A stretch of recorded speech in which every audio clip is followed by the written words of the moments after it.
अमल से जिंदगी बनती है, जन्नत भी जहन्नम भी। अमल से जिंदगी बनती है, जन्नत भी जहन्नम भी। ये खाके फितरत में अपनी न नूरी है न नारी। ये खाके अपने फितरत में न नूरी है न नारी। इबादत হবে সারা জিন্দেগি সব জায়গায়। নামাজ পড়ো ইবাদত, রোজা রাখবা ইবাদত, জিকির করো ইবাদত। হতে হবে নবীর তরিকায়, আর কারো তরিকা মানা যাবে? কারণ আমার নবীর আদর্শ এত সুন্দর, এমন সুন্দর আদর্শ আল্লাহ পাক আর কারো জমিনে কারো দ্বারা ব্যবস্থা করেন নাই। আমার নবী যেমন শ্রেষ্ঠ, নবীর 23 বছরের আদর্শ হলো বড় শ্রেষ্ঠ। আমার নবীর মতো যেমন নবী নাই, আমার নবীর আদর্শের মতো আর কোনো আদর্শ। দুনিয়াতে বহু আদর্শের গান শুনলাম, কত আদর্শের স্লোগান। আমরা এক কথায় জানায় দেই, দুনিয়ার সব আদর্শগুলো নাপাক, একমাত্র মদিনাওয়ালা নবীর আদর্শই হলো পাক। ইমামুল আউয়ালিন আল আখিরিন, বহর সদকা রহমাতাল লিল আলামিন, সাইয়্যিদুল কাউনাইন খতমুল মুরসালিন, আখির আমদ বুদে ফখরুল আউয়ালিন, শুধু ওজুদাস রহমাতাল লিল আলামিন, মসজিদে উশুদ হামারো এ জমিন। ওগো নবীর উম্মতেরা,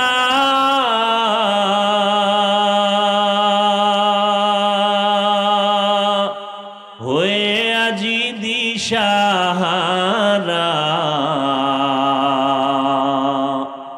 কোরআন হাদিসের চলো যখন যাহা চায় মনে, নবী বিনে কে তারাবে পুলসিরাত মিজানে, নবী বিনে কে তারাবে পুলসিরাত মিজানে।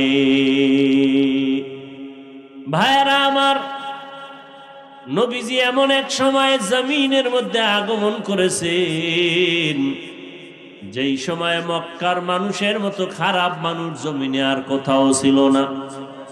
এতটা খারাপ মক্কার মানুষ, আল্লাহ তাআলা ওই সময় আপনার আমার নবীকে মক্কা নগরীতে পাঠালেন। আব্দুল্লাহর ঔরসে আমেনার গর্ভে নবী জমিনের মধ্যে আসলেন। আসা মাত্রই জমিনের মধ্যে পরিবর্তনের হাওয়া শুরু হয়ে গেল। নবীজির 23 বছরের আদর্শের বয়ান যখন উম্মতের কাছে পেশ করলেন, নবীর আদর্শ উম্মতেরা গ্রহণ করতে যখন শুরু করলো, মক্কার মানুষ এত দামি হয়ে গেল। সারা দুনিয়াতে এত দামি আর কেউ নাই। মদিনার নবী বলেন, খায়রুল কুরুনি করনি সুম্মাল্লাযীনা ইয়ালুনাহুম সুম্মাল্লাযীনা ইয়ালুনাহুম। আমার যুগ, আমার সাহাবায়ে কেরামদের যুগ, তাবেঈনদের যুগ বড় স্বর্ণের যুগ। ও নবীর উম্মতের দল, আল্লাহ তাআলা নবীর আদর্শের কারণে মক্কার খারাপ মানুষগুলোকে এত দামি করেছিলেন। মক্কার মানুষ আল্লাহর কাছে এতটা প্রিয় হয়ে গেছেন, আল্লাহ 10 জনার নামে জান্নাতের টিকিট জমিনে পাঠায় দিয়েছেন। আতিনা ফি দারে দুনিয়া না হাসান, আতিনা ফি দারে উকবানা হাসান, ইয়া গিয়াসাল মুস্তাগীসিন ইহদিনা লিফতিখারা বিল উলুমে ওয়াল গিনা। হর গরিদে নে কতু তৈয়ার হে, जो न मांगे उससे तू बेजार है। আল্লাহ রব্বুল আলামিন বলেন, আমি মানুষ আর জিনকে কোনো কাজের জন্য বানাই নাই, একমাত্র ইবাদত করার জন্য বানাইছি। কার ইবাদত? আরো জোরে বলেন, মা খালাকুতুল জিন্না ওয়াল ইনসি বাখা জুজ ইবাদত নিস্তে মাকসুদ আজ্জাহা। ইবাদত বান্দা তুমি করবা, মরণ পর্যন্ত তোমার ইবাদত চলবে। ইবাদত মানি সারা রাত্র জিকির করে তসবিহ টানবা, দিনের বেলা রোজা রাখবা, এর নাম ইবাদত না। ইবাদত মানি তোমার জীবনে যা করবা সব তোমার ইবাদত। খানা খাইবা ইবাদত, খানা না খাওয়াটাও ইবাদত। রোজা রাখবা এটাও ইবাদত, রোজা না রাখো এটাও তোমার ইবাদত। কাউকে তুমি বন্ধু মনে করবা ইবাদত, কাউকে তুমি দুশ্মন মনে করবা তাও ইবাদত। মন গড়া হবে না, হতে হবে দুইটা থিওরির উপরে। এক, আমি যা করব যা বলবো আমার আল্লাহকে রাজি করার জন্য, আমি যা করব যা বলবো সব হবে মদিনাওয়ালা নবীর তরিকায়। নবীর তরিকায় খানা খাবেন ইবাদত, নবীর তরিকায় খানা খাবেন না তাও ইবাদত। রমজানে রোজা রাইখা বিকেল বেলা ক্ষুধা লাগে কিনা, পানির পিপাসা থাকে কিনা, খানাও সামনে থাকে, ইফতারির আর আধা ঘন্টা বাকি, খানাও সামনে আছে, এরপরও খায় না।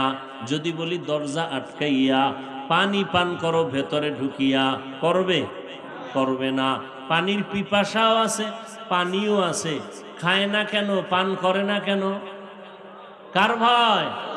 हर के दारत खौफ हक दर दिल मदाम जन्नतुल मअवा देहद उरा मकाम जुज़्बा हक ची ज़े मखाज इंसुजा फजले उआ मस्ते दर जुमला जहा।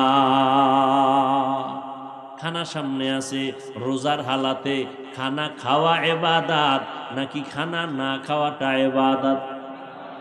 না খাওয়া ইবাদত, কারণ নবীর তরিকায় নাই। নামাজ পড়া যেমন ইবাদত, সূর্য যখন উঠতেছে ওই সময় নামাজ না পড়াটা ইবাদত, সূর্য যখন ডুবতেছে ওই সময় নামাজ না পড়াটা ইবাদত। ও বান্দা, রোজা রাখা যেমন ইবাদত, রমজানে রোজা রাখছো ইবাদত, আবার ঈদের দিনও যদি কেউ রোজা রাখে ইবাদত না, ওদিন রোজা না রাখা ইবাদত। সব হবে নবীর তরিকায়। নামাজ পড়া যেমন ইবাদত, নামাজ না পড়া ইবাদত। ও বান্দা, নামাজ পড়তে গেছো জানাজার নামাজ, কি নামাজ? রুকু করা ইবাদত, জানাজায় রুকু না করাটাই ইবাদত। সিজদা করা ইবাদত, জানাজায় সিজদা না করাটাই ইবাদত। কেন? বলে নবীর তরিকায় নাই। কথা ঠিক? জানাজায় দাঁড়াইয়া আমি সিজদা করব না, কেন? নবীর তরিকায় নাই। জানাজার নামাজে কোনো রুকু নাই, সিজদা নাই, আমি করব না, না করা ইবাদত। এজন্য বান্দা খানা খাবেন ইবাদত, ঘুমাইবেন ইবাদত। আমার নবীও ঘুমাইছেন, আপনিও ঘুমাবেন নামাজ বাদ দিয়া। ঈশার নামাজ পড়ে ঘুমাবেন, আবার ঘুম থেকে উঠিয়া ফজরের নামাজ আদায় করবেন। আপনার ঘুমটা হবে ইবাদত। কাউকে বন্ধু মনে করবেন ইবাদত। বলে কারে বন্ধু মনে করব? আমার আল্লাহ পাকের যে বন্ধু, আমার নবীর যে বন্ধু, সে আমারও বন্ধু। আবার কাউকে দুশ্মন মনে করবেন তাও ইবাদত। যে আমার আল্লাহর নবী মানে না, আল্লাহকে মানে না, আল্লাহর নবীর ওয়ারিস উলামায়ে কেরামের মানে না, আলেমদের দুশ্মন, সে আমাদেরও দুশ্মন। কারণ আলেমের মাধ্যমে আল্লাহকে চিনলাম, কোরআন শিখলাম, হাদিস শিখলাম। ওলামায়ে আহলে হকের মাধ্যমে জান্নাত জাহান্নামের পরিচয় লাভ করলাম। ও বান্দা, ওলামায়ে কেরামের মাধ্যমে আমার বাবা, দাদা, নানা, নানির জানাজার নামাজ পড়াইলাম। আমার মা বাবার বিবাহের বাস্তবতা, শুদ্ধতায়, সহি তরিকায় আসলো আলেমদের মাধ্যমে।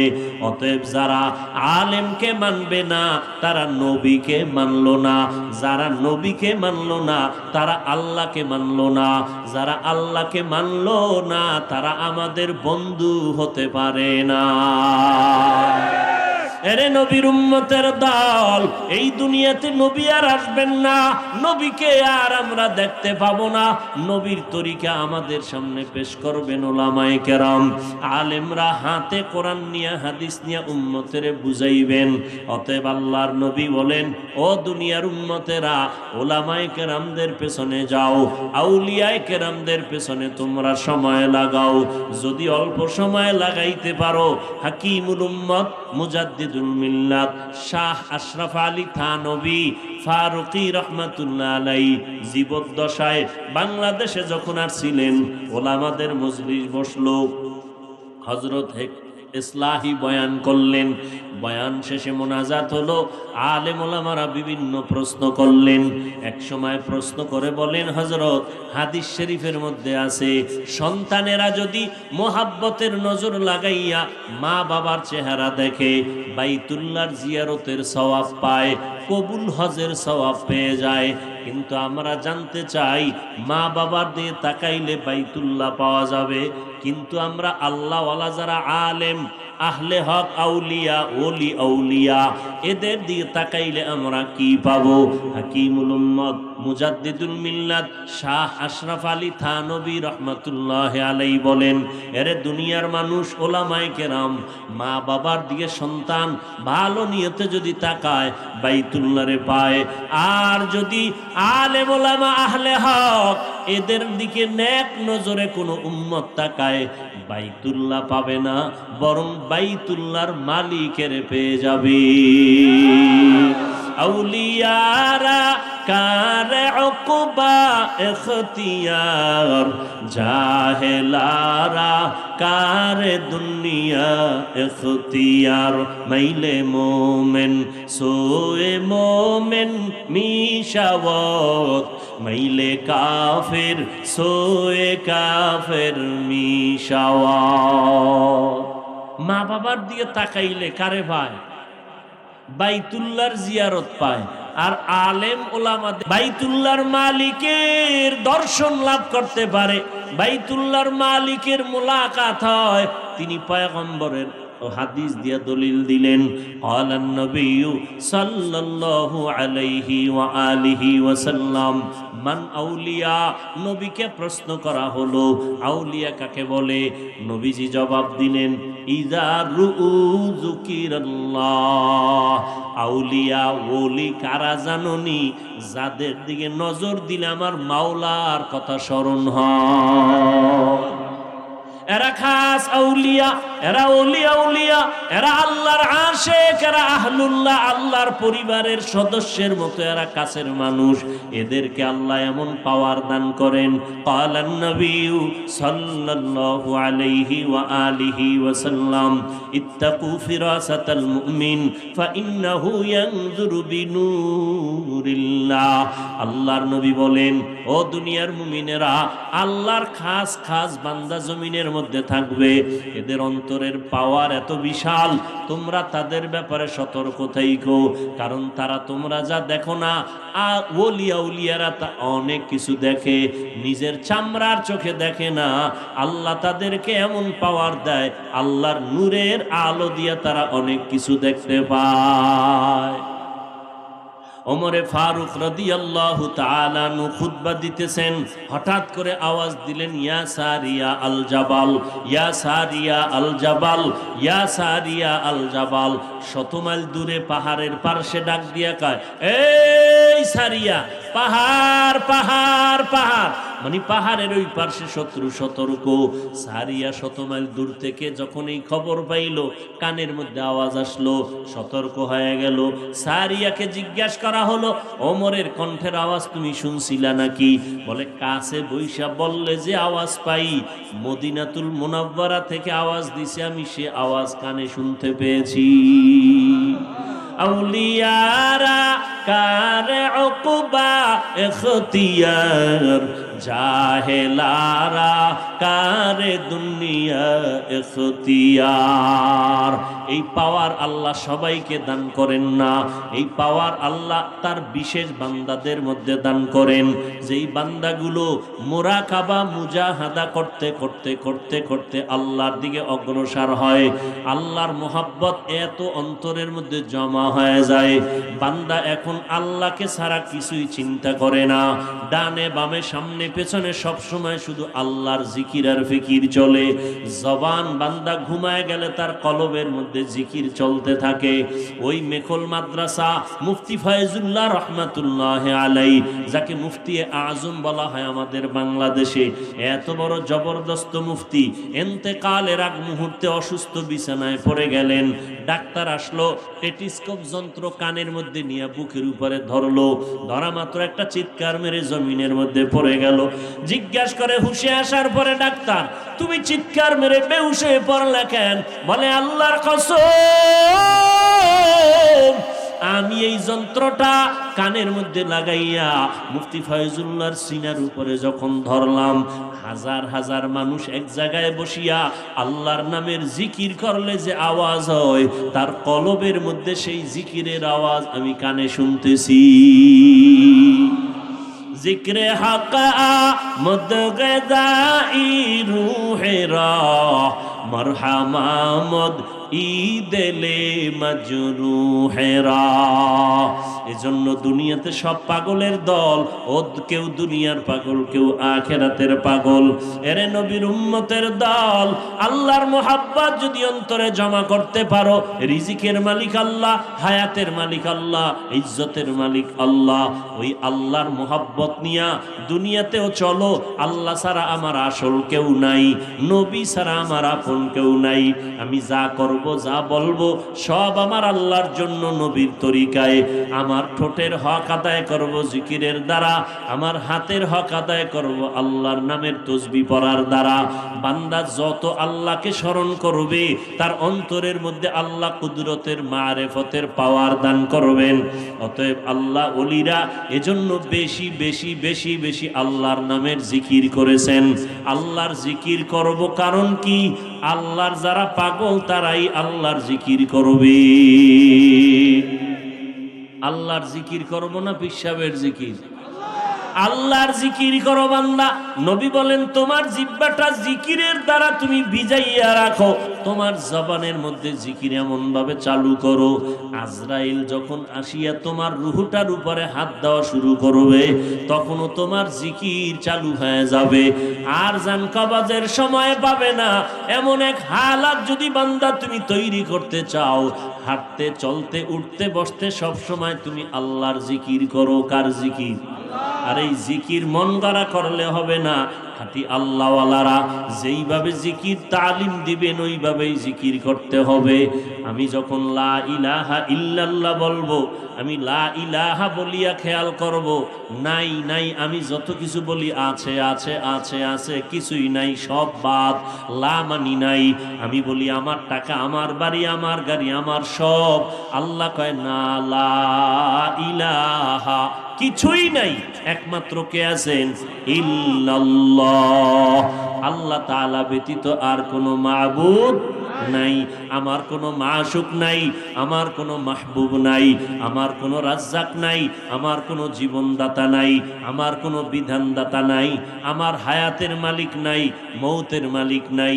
হ্যাঁ, আছে তিনি একজনকে, লা ইলাহা ইল্লাল্লাহ।